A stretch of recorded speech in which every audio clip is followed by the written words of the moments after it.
As we begin this series on joy in the letter of Paul to the Philippians, it seemed good to me that we should probably begin with a definition of joy. Definitions, as I'm sure you know, are simply descriptions of the way people use words. Words don't have intrinsic definitions. They're given definitions by the way people use them. So groups and societies use words and individuals use words. So when I say I want to define joy for you before we dig into how it's used in Philippians, I have to ask, well, whose joy am I talking about, or what usage am I talking about? And so very clearly I mean joy as the Apostle Paul uses it in his letters, and particularly in the book of Philippians. So I'm not just asking about the meaning of joy in general. I'm talking about Christian joy as Paul, the apostle, uses it. So let me give you my definition and then take it apart one piece at a time. Christian joy, as Paul understands it, is a good feeling in the soul produced by the Holy Spirit as He causes us to see the beauty of Christ in the Word and in the world. So let's take those one at a time. Christian joy is a good feeling.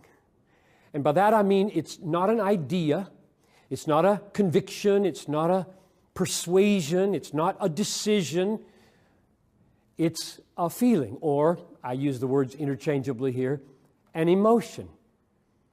And one of the marks of the difference between an idea and an emotion or feeling is that you don't have immediate control over your feelings or your emotions. You can't snap your finger or decide to feel something.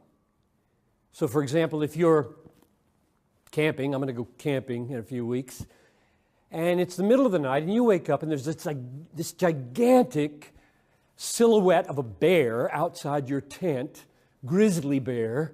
He seems hungry, maybe he's wounded. You don't say, no, let me think about this. There's bears are big, bears are dangerous. Conclusion, I should feel fear here, so I will now decide to be afraid. Emotions don't work like that. Thinking works like that, but emotions don't. It happens to you, which means that the Bible is filled with commands that we do things that are immediately outside our control to do. Commands to rejoice, commands to fear, commands to be grateful, commands to be tender-hearted. One of the reasons I'm the kind of Christian I am with the theology that I have is that I know as I read the Bible, it requires of me things that I cannot immediately, by a decision, produce. I'm fallen, I'm sinful, and yet I know I should be having those emotions in this moment where the Bible expects me to have them, and therefore I know myself guilty. And so this is huge. St. Augustine said, Father, command what you will and grant what you command. And so he knew that there were emotions toward God commanded of him he couldn't make happen just like that. And so he said, oh God, if you're going to command me these things, grant that you would give them when you command them. So the first part of this definition is it is a good feeling. Second part, it is in the soul. And by that I'm drawing attention to the fact that it's not in the body. The soul, the immaterial part of my personhood, experiences joy. And the body may have effects of that. I may get butterflies in the stomach. I may have a brightness to my step with joy. My eyelids may flutter. There may be tears of joy rolling down my face. But none of those effects in the body are joy.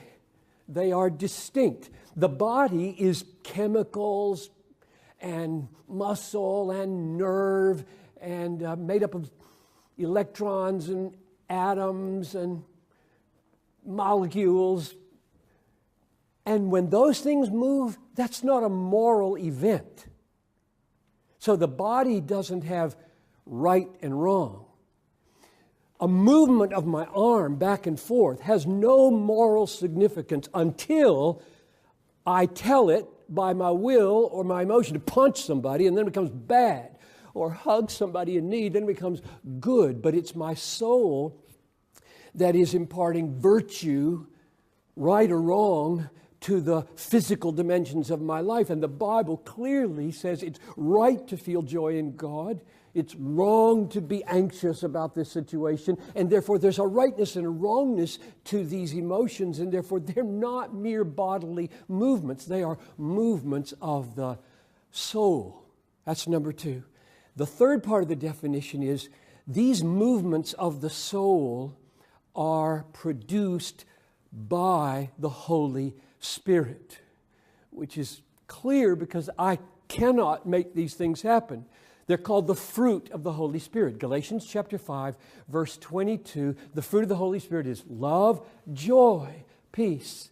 So my joy in my soul, overflowing towards God, is coming from the work of the Holy Spirit.